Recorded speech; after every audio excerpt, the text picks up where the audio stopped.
Good morning, Softball America. We are in the pink room here at OKC. What a time. We're going to talk all things Women's College World Series, A to Z, and also Appendix G. Gray Robertson, Tara Henry. Good morning, Tara. Good morning. Hey, everybody. Let us know where you're tuning in from. Yes, we just got a fresh cup of coffee, both of us. So we're ready to go. Talk some softball. Talk about yesterday. What a day it was. We'll start it and maybe end it there. I don't know. With what happened all day yesterday, and then we'll preview the games that are on deck today. Games. Yeah. Semis. It's Semi Day. Semi Monday. We're I hope 12-ish hours away from knowing who's in the champ series. Anything later, and then chaos has ensued yet again. Oh, yeah. So let us know again. Chat is open. Let us know where you're tuning in from. Please like, subscribe. If you're over on X, head on over to YouTube. And good morning, Nicholas, Tarina. Oh, my goodness. Let's get going here. Sarah, hi, Tara and Gray. I'm home in Norman. Head to OKC later to cheer on the Sooners. Yes, Oklahoma did play. They are still playing. They beat Oregon last night. I'm going to be honest, it might have been the most standard game of the Women's College World Series. So we're going to get to that in a bit, because the biggest story in the sport, the story that had people I have never heard from about softball texting me about softball, the thing that got social media up in arms, the thing that got everyone in the stadium angry, confused, annoyed, scared for bits of time. Like it was a lot. Was UCLA-Tennessee. Tennessee walks off UCLA 5-4 in 9 innings. That's a very basic way to describe the game.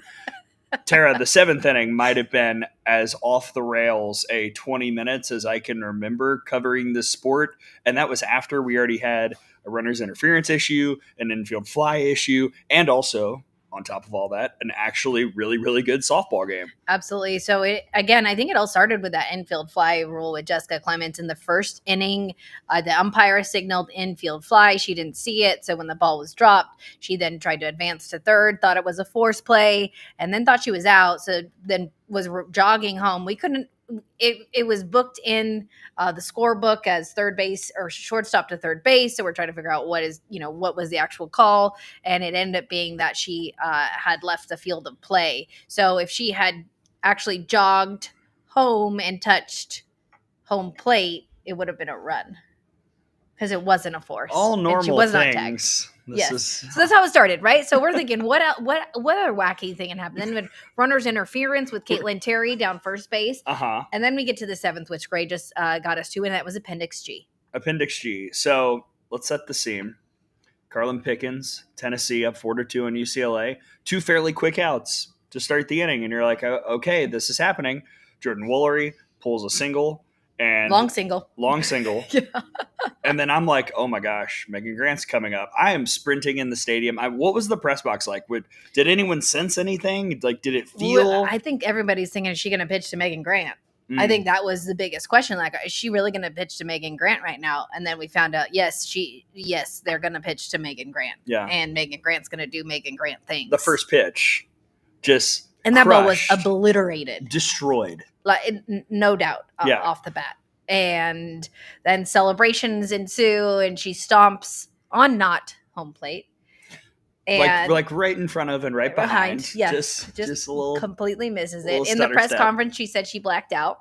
Who among us? She just like, I blacked out after I hit it. She didn't even remember rounding the bases, right? And then we waited for 15 minutes or so, was challenged. Her teammate had actually led her back to the plate to step on the plate. So she ended up stepping on home plate. So it did happen. Yes. Yes. So the confusing part here, and Annie, I saw your comment because I heard from a lot of people asking about 2017 Bailey Hemphill when she missed home plate. There have been situations where this has occurred in the past. And after all the hoopla, what was announced to us by the umpiring crew was that the call was upheld.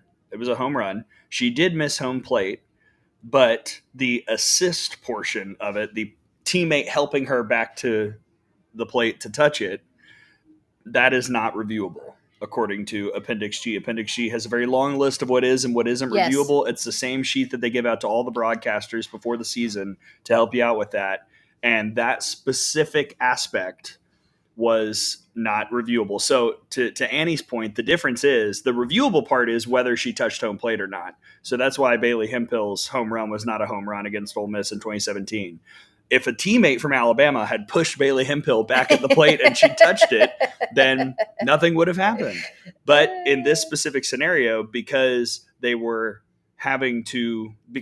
it all, what they were having to look at was the assist portion, and then per the rules, turns out that's not even something they could look at. 2-run homer, we go to extras. Yes, and the pool report, we did put it out there, and I put a little article together, so it'll be up on the site shortly, just going all over through each and every one of these rules. But the pool report said what would the outcome have been if the play was reviewable, and it says because a home run is considered a dead ball per rule 12.17.3.4. That's it. That's the rule in the rule book. On initial offense, a warning would have been issued to the offending team. It would have not affected the score of the game. So had her teammate actually not brought her back to have her touch the plate, then we're talking about something different. Yes. Because then she never touched the plate. Yeah. But it's still not. At the end of the day, Tennessee ended up getting the W, and I think it would have been difficult for the game to end that way. That would have been really, really brutal because you would have careers ending that way. That's not how we want to do this. It's fascinating because I think our friend Kinsey Fowler had a great tweet where she was like, there are just too many rules in softball. But at the same time, this was a scenario where there weren't enough rules to help dictate what was going to happen here. But at the same time, we took common sense out of it by having too many rules. There's a lot that's going to be addressed probably in the offseason, because I feel like every rule that has been, pieced and parceled out throughout this season came into play in yesterday's game, pretty much, except obstruction. Yes, and this is a good lesson for young softball players to make sure that you touch home plate before you celebrate. Mm-hmm. I just think it I get it. I understand it's exciting, or just take that rule out of it. Like, you hit the ball to the yard, you should be able to just be like, have a party at home plate. I don't know. Like, I know people like, oh, they shouldn't be celebrating with their teammates. Why not? This is what the sport's all about. It's supposed to be fun. You're supposed to celebrate these great moments. So for me, she hits the ball at the yard like that. I don't know how you. It was the same thing when they were challenging the runner leaving early on home runs. It just was making me crazy. I agree. Again, shout out to my radio partner, Tom. He had a text. It was like, how are we about to do this when we all thought it was going to get overturned? Because there was a solid moment, I think, where everybody thought this was going to be overturned and that was going to be how the game ended. And Tom made a good point. Like, we're all watching baseball regionals too, and they're throwing bats at other dugouts and doing all these crazy things. Yeah. And then we're trying to police celebrations in softball. I don't really love that, but it was all a lot. Yes, but we can't say enough about Tennessee.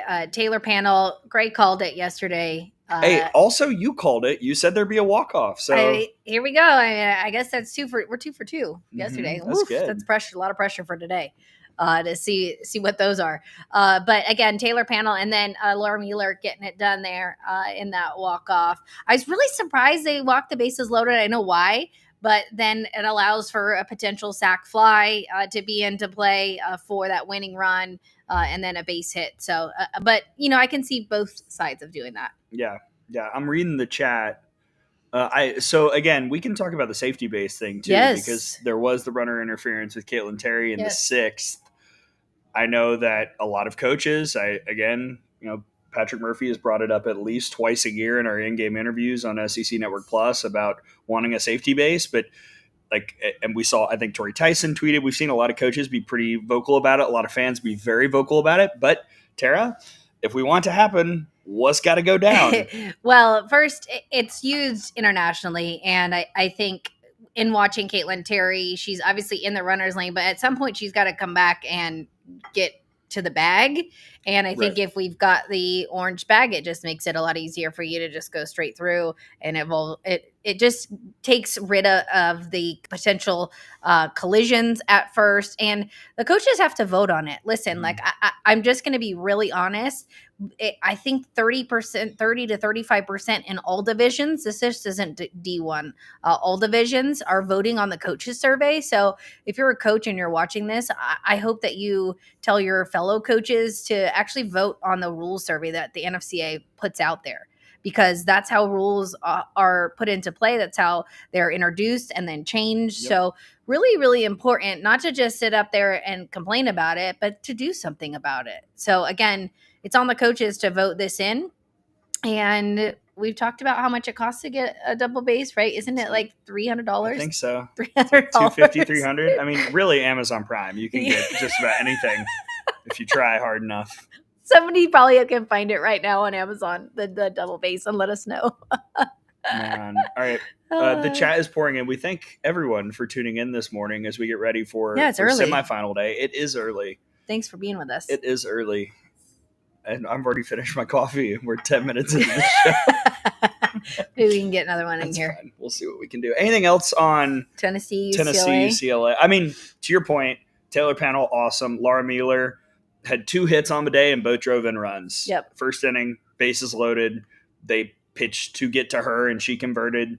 And then they pitched to get to her, and she converted at the very end. So a lot of credit to her. Nicole's got some great stuff with Aaron Edmondson reacting to that, as well as Laura Mueller's mom. I think that's coming out today, if not already out. So yes, really, really, really good stuff from Tennessee UCLA. And I'll tell you what, those Lady Vols, they are hard to put down. They continue to strike early and then hang on for dear life in a lot of these postseason games. Well, and I think that in the beginning of the season, a lot of people were worried about the offense and worried about if they were going to be able to produce and give Carlin Pickens some room there. And again, I'm impressed with Greg Snyder and what he's been able to do with that offense. And like you said, Gray, scoring early, scoring first, and anytime you put runs up on the board early, it just gives your pitcher loads of confidence to make pitches. And sometimes they're going to make mistakes, and that's okay, because you've got a run or two up on the board. And Tennessee's offense, even with all of the lineup changes, it has been,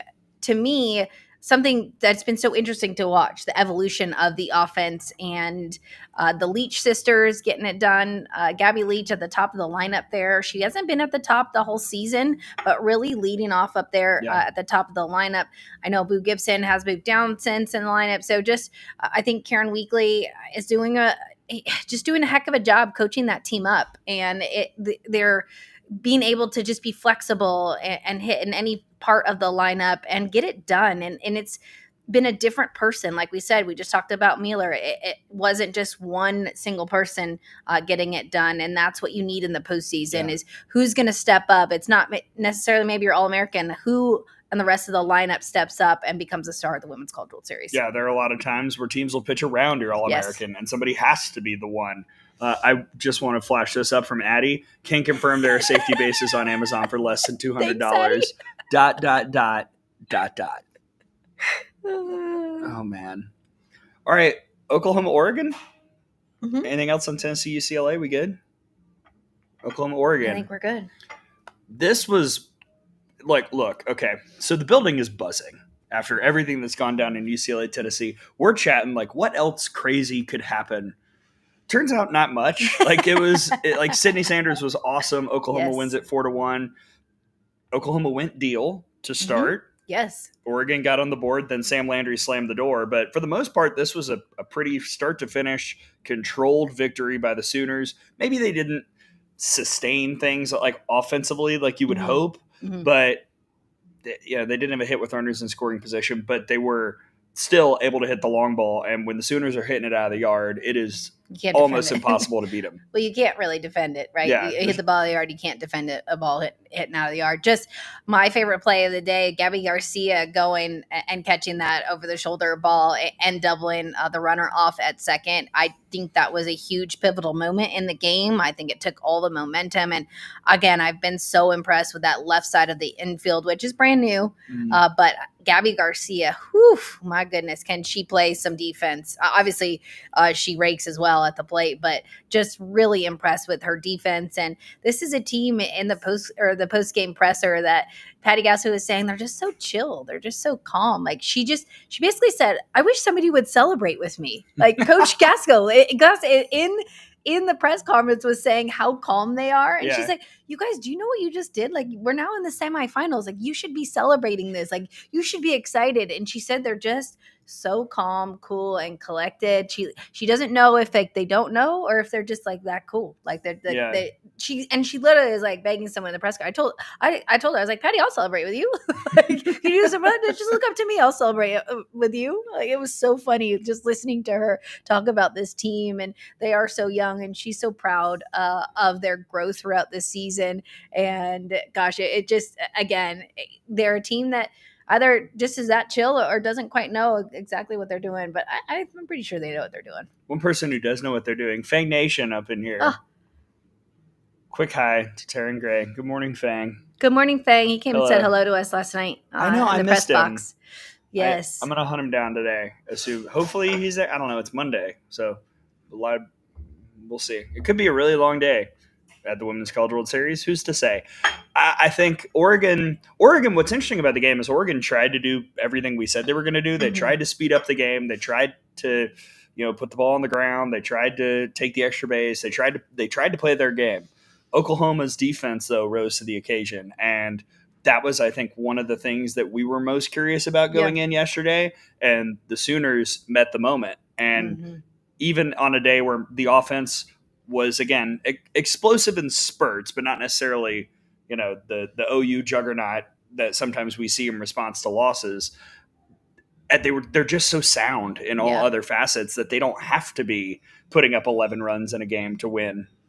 Yeah, and how about Bella Emmerling, too, setting the tone? I thought that was huge. She was awesome all day. Exactly. I think, again, when you talk about people that step up in big moments, I think Emmerling, I was really, really impressed with her setting the tone on offense there, too. And Sam Landry, again, in the presser, Coach Gasso was just saying she was good yesterday.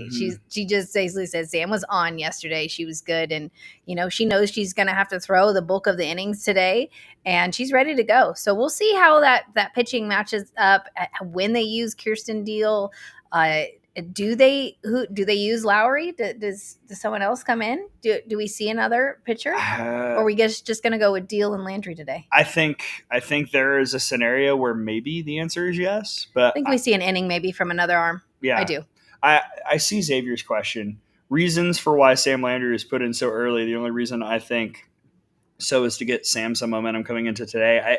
The game was tied. Keep it close. Yeah, the game was tied when she was brought in. And that was kind of the one area where OU not putting up a number kind of hurt. Like if they'd had another run or two, maybe they could have afforded to take her out. But as long as it was 2 or 3, she kind of had to stay in the game. Yeah, and she, I think was very clear about that. It needed a few runs, needed some insurance runs there. So I think a big reason of why, Deal came out early was because of that. Yeah.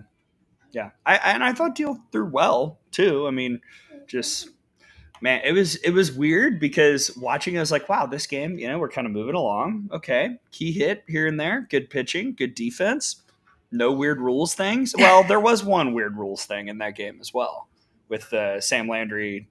Oh yes, 5 seconds. I did talk about that. Explain that one. I was like, what are you talking about? You're like, Terry, you wrote about it.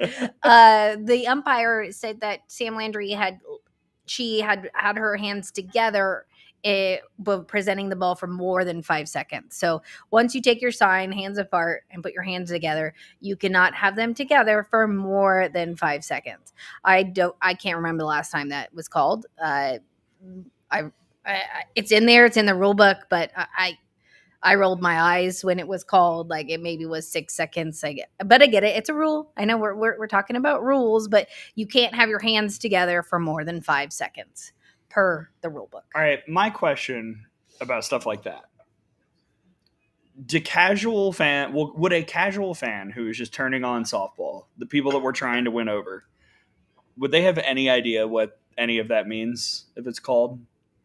Because I worry that this is all too complex. Like yesterday's, not to spin it all the way back, UCLA-Tennessee on ABC, there were a lot of people just checking that out. Yes. Who were very confused. And then have a 15-minute delay. Right. Yeah. It's not great. So, like, how do we fix this? Is there a fix? I don't know. I think we just talked about it after we talked about the 15-minute appendix delay. I think it's, the coaches vote on the rules. We've got a lot of rules. We do. But I don't know why. Maybe it's the umpires and in the big moment want to make sure that they're, enforcing the rules. I don't know. I think it's a number of things. We can talk to the umpires and see their point on it. I don't know why they're enforcing it now. Same thing with the illegal pitches, call when that was a huge thing. It's now out of the rule book or it's been changed. So I don't know. Okay. I don't have the answer. Yeah, maybe you guys do some. I'm curious if anybody just stumbled upon the show who's not a big softball fan. Like, did any of that make sense yesterday, or were you lost? I had a lot of friends being like, "What does this mean?" And I had to explain what is reviewable and non-reviewable, and they were like, "But it's a scoring play." I was like, "Oh, well, this isn't football, but it's a whole thing." I don't know. Anything else on Oklahoma, Oregon? I mean, good job, Sooners. Like, they played well, they responded well, they took care of business, and frankly, we have not seen very many teams in this World Series just kind of take care of business. Yeah, in the post-game press conference with Melissa Lombardi, she's so proud of this version 7, the Ducks. She knew this team was different.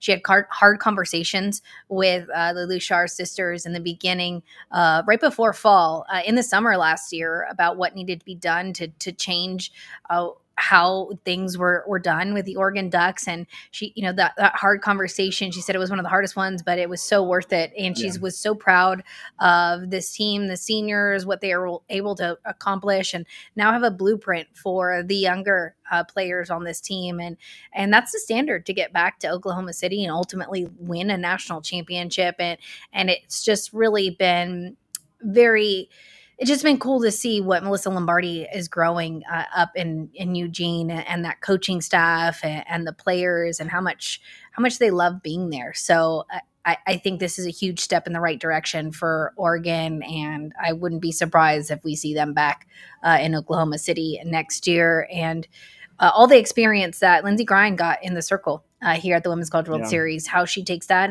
and gets to go home, get some rest, and then ultimately keep working on her craft. And that's what Melissa Lombardi is really, really excited about. Yeah, future's bright for Oregon. We will see them back. Feel fairly confident in that as well.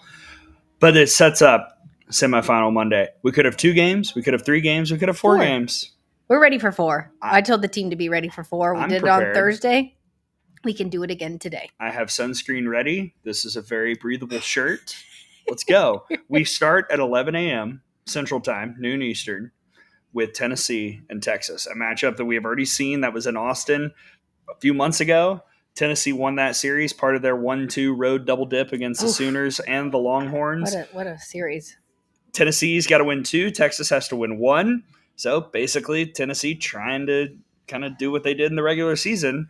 Carlin Pickens is probably going to throw every possible pitch until her arm falls off today. And the plan for Texas is interesting because I have seen teams be in this situation before and it not work out. I'll talk about it in a minute, but I'm very intrigued to see what Mike White decides to do in the circle. Yeah, there's 2 schools of thought. Like, do you go after that game 1 and just get out of there and throw Kavon, or do you save Kavon, try to get it done with the rest of your staff, and then if you don't get it done in game 1, you go to that game 2 and throw your ace? I personally would like to get out of there right away, so figuring out how to score runs early and throw your ace, that's how I would do it. But again, I'm not paid the big bucks to be at the Women's College World Series, and I think we'll see. We'll see how that goes. You do have that second game, so you are able to then get that win in game 2, but you just don't ever want to go to game 2 and not have that possibility. I just don't like it. Yeah, I want to see Texas's emotional response. I have been there where you win that winner's bracket game, and the way that you win it makes you think that the natty is yours. And the reality can be really harsh when that doesn't happen. You can fall off that emotional high very, very quickly. Saw Alabama do that in 2021 after the perfect game, and then against Florida State, they couldn't get back there. I worry that Texas might fall into that same trap a little bit, and that's why I would start Keegan game one. Tegan. I'm sorry. I've done that multiple times. Tegan Kavan, not Keegan Rothrock. It's all right. It's difficult because you got to Kavan. K is the last name. I get it. I would start Tegan game one, and I would let her go. I also don't necessarily know what the option would be if it wasn't Tegan. Maybe Sitlali, maybe Mac Morgan, but Tegan, give her the ball. Like, she's been just too good. Cambria Salmon. Maybe. I don't know. I think that's it's important. Quite the debut. I'm just saying it's important to get the young ones some experience on the Women's College World Series stage. But I personally think they're going to go with Kavan. But we'll see. You got to get again. I think they know they got to get business done. And to me, getting that game one win, you don't want to get into that second game. And we'll see. I would be shocked if we don't see Kavan. And I think the other aspect, can Tennessee limit the power of Texas? Because all of a sudden, Carlin Pickens has given up a lot of home runs. And, a lot is a relative number. But I think, what did Brady tweet? It was 5 in the regular season, and now it's like 7 in the postseason, something like that, somewhere around those lines. So that's an issue that the Lady Vols have to make sure they wrangle today against Texas. Yeah, well, UCLA was on time for that Rise Ball and really selling out for the Rise Ball. And I think, obviously, when Carlin is supplying the power, you just got to meet that ball in the upper half of the zone, and the ball's going to go out. So, again, I think Tegan also has that drop ball as well. They both have it. So I think keeping the ball down in the zone is going to be important today against two teams that can hit the ball out of the yard. Yep. So it's just always the pitching decisions are always so interesting because there's different schools of thought. So we'll see what they both opt for. But I think we're going to get Pickens and Kavan at some point. I agree. The final look, I know Nija's pitching. Texas Tech, Oklahoma. Texas Tech needs 1. OU needs 2. It's interesting that Texas Tech and Texas, in my opinion, are in like completely different. Like with Texas, we can debate it. With Texas Tech, I feel like there's no debate at all. Nija is throwing every pitch of this World Series as long as the situation calls for it. And the question is, can OU beat her twice? I think they can, but I don't know if they will. I think if any offense can do it, it's going to be Oklahoma's offense to beat Kennedy twice. It is a tall order, but I honestly believe that if anyone can do it, it is Oklahoma. My thing is, can the pitching hold up? That's all. And Jerry's, he's been really frank about his offense and had been worried about the offense a lot. And that's what he does, that Jerry loves the offense. So can they, figure out how to steal bases, steal home, put the ball in play? Will they get some big performances from the young ones? I've been really impressed with Haley Toney, and I know Jerry Glasgow has been a big fan of Toney since the fall. So it's going to be, can they do enough for Nija to get into the circle and really pound the zone against the Sooners? But if an offense can do it, I do think it's Oklahoma. It's just such a good matchup. Like it's juicy, it's fun. I can't wait to see what OU's plan is once we get into it. And you're exactly right, how Texas Tech manufactures. Yes. Because they're not going to be able to outmash OU, but they can find ways to score in different, like you said, stealing home, taking extra base, small ball, slice and dice, whatever. They're going to find a way to get runs up on the board. They can hit the ball out of the yard, too. I mean, but it is more manufacturing. I got you. If OU hits 5 home runs, I'm not expecting. Do we get a Nija home run today? No. Okay. That's not my oddly specific prediction. I was wondering if it was. But no, I don't think. That would be sick, though. Can you imagine if Nija walked it off with a home run after pitching great? Hey. Probably. I wouldn't put it past her. Honestly, nothing's off the table at this World Series. What weird rule thing is going to come into play today? Oof, I don't know. We are going to get one probably. I don't know what it's going to be, though. What does Appendix H say? We've already seen H. G. What's next? I don't know. You're Appendix asking, J? You're asking a lot right now. Let me see.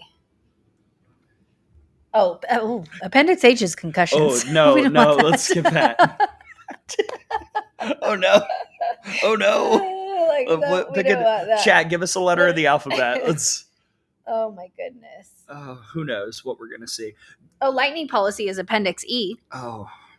please pass. Yeah, there's a detailed guidance on lightning in the NCAA Sports Medicine Handbook. Please consult the latest version of the handbook. That's Appendix E. There is a lightning policy. Wait, so the Appendix E says to go check another handbook? Yes. This is all good. We love streamlining stuff. All right. Anything else on OU Tech? I mean, again, similar deal, right? Like Sam Landry is going to get the ball until she can't today, I think. Well, maybe Kirsten Deal will start and pick up a few innings. We saw it yesterday. I don't know. They're going to have to split at some point if they go 2 today. So she might get a couple innings, but I think it's going to be a very, very short leash at some point. Or Landry starts. If they put some runs on the board, then they'll bring her in. Yeah. And for both games today, whose defense can avoid the massive uh-oh? Like who can avoid the error that cost you your season? That's going to be another thing to watch, because we have not seen, outside of Ole Miss Oregon the other night, the defense has been pretty good. Yeah. And there have not been a ton of costly errors that have totally decided the game. But I feel like every year there's always one in the World Series that we see, and it's like, I can't believe that happened and it led to this result. Well, yes. I mean, we always say defense wins championships. So whoever plays really tight defense, good defense, is normally going to be the one that comes out on top. It's those costly errors that can really compound and then it starts the bleeding, right? We always say, who's going to stop the bleeding when you make one? How do you respond to that? So we'll see. But again, another great day of games. I just feel like we've seen so many wonderful, exciting. We're very lucky. Maybe it's me. I really feel like this World Series has been spectacular. It's been wonderful. The results have been awesome. And we even talked about this yesterday. Like, I don't know what's going to happen. Somebody in the comments yesterday said, what's been exciting is this World Series hasn't felt like a coronation, but a dogfight. The last few years, I think everybody kind of knew who was winning a national championship once we got to this point. This year, I don't think anybody can say that. We can all say who we think, but nothing feels definite, and that's exciting. That's fun, and I can't wait to see the games. I can't wait to see if our extremely specific predictions come to fruition. What do you have today, Tara? Hold on 1 second. I want to Jackie read. What about Landry against Glasgow? So for those of you, yes. So in the press conference, this actually was asked. So they asked Sam Landry what it was going to be like for her to face her former coach at Louisiana and Jerry Glasgow. And she basically said, I'm a very different pitcher than she was there. But I did feel like there was a little bit of nervousness. And, Coach Gasso, once the players had left the room, Coach Gasso was saying, she's got to keep her steady. She's got to keep her in the Oklahoma dugout. And so great question, because I do think that's a storyline and something for the fans to keep an eye on, how Sam Landry manages playing against her former coach and some former teammates. So that's a great question. And it was asked in the press conference yesterday. And it was something that, Sam – right away, I think it was like, she just had realized, not that she just had realized it, but it was like a realization like, oh my gosh, I'm going to play my former coach, right? And a little bit of nerves there. And then even Coach Gasso, same thing. So great question. And I think it's something that we can all keep an eye on how she manages that. Yeah, and as we've talked about a little bit, she's a very different pitcher in how her game is called and the pitches that she uses from what she was doing at Louisiana. Because I went back and looked at old boards. She was much more up in the zone with the Cajuns, and now using changeup more, using the down stuff more at Oklahoma. So it'll be interesting. Again, the chess matches, like, we love it. Yeah, good question. Thanks, Jackie. Well done. Or Jacqueline. Okay. Oddly specific predictions from today.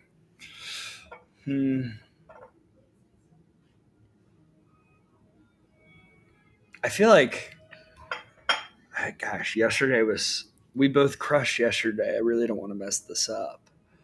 I'm going to say... Well, Mike coach first or third. They were trying to pick Landry's pitches. All of them are trying. Each person on the staff was over there at third trying to pick her pitches. That's just what happens. It's funny. Like, people were texting me like, I can't believe they would admit that they're picking pitches. I'm like...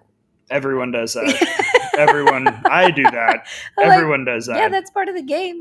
Absolutely. You do it watching on film, you do it watching in person. Every coaching Any staff advantage. in America does And I will that. say this, Gray, I was, as you keep thinking about what your oddly Yeah. specific prediction is going to be, I will say this. I was really impressed with Texas and their coaching staff because it was the first time where I do feel like they were trying anything and everything to beat the Sooners. Whereas sometimes I think their MO over there is they're pretty cool, right? And they just, they're talented. And I do think that was part of it, is like literally leaving no stone unturned to beat the Oklahoma Sooners. So, and that included every coach going to third and trying to pick pitches. Whether you like it or not, it to me, I was impressed. So I was thinking about this one last night as my pick. Annie. I told Brady I was thinking about this, a streak that stood for the last 6 years, but I think they're going to find a way to get one in one or both games. I think we're going to see a Reese Atwood home run. Ooh, Reese. Okay. And I think it's going to be pretty early in the game, kind of a tone setter for Texas. Okay. I think Tennessee's going to play their hearts out just like they have all Women's College World Series, but at some point the fatigue catches up to you, and I think early middle Reese Atwood's going to hit a home run that kind of solidifies that it's going to be Texas is going to the Champ Series. Okay. I like that. You have anything? I don't really have a specific prediction today. I'm not really feeling anything. No. Ooh. So that means everything is on the table. Yeah, I'm not really feeling it. Like I think we're going to get some great softball. I'm excited. I think the Reese Atwood home run is a good one. For me, the pitching. I can't wait to see. Are we going to have pitchers duels? I think we might. Or are we going to see a lot of runs being scored? I don't know. How long will the longest review go today? Will we top 13 minutes? Maybe not. Will we get 4 games? I like Xavier. My almost too easy prediction is both if necessary games get played today. I think I'll give you one. I think we're going to get 1 if necessary. Okay. I don't think we're going to get 2. That's not really bold, but I think we're going to get 1. I think we're both going to nail it again. Okay, Is this what here we do? go. I love it. Anything to say before we go? No, hopefully you guys like our new pink room. Yeah, I guess we'll do this. No, I'll just go ahead and say this. Off day tomorrow. Yes. So, no show? We'll see. We'll probably preview on Champ.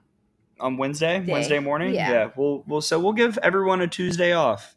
Everyone relax. Go bowling. Go to work. Enjoy your life. We might go play pickleball. We'll let you guys know. Yeah. We might be going back to the chicken and pickle. Stay tuned. Lots on the table. And more content coming from all the Softball America social media pages. And Tara, I certainly hope everyone's subscribing because we have surpassed 2,000? 2,000 subscribers. Yes. And why don't we hit 3,000 before we leave? That'd be awesome. Hurry.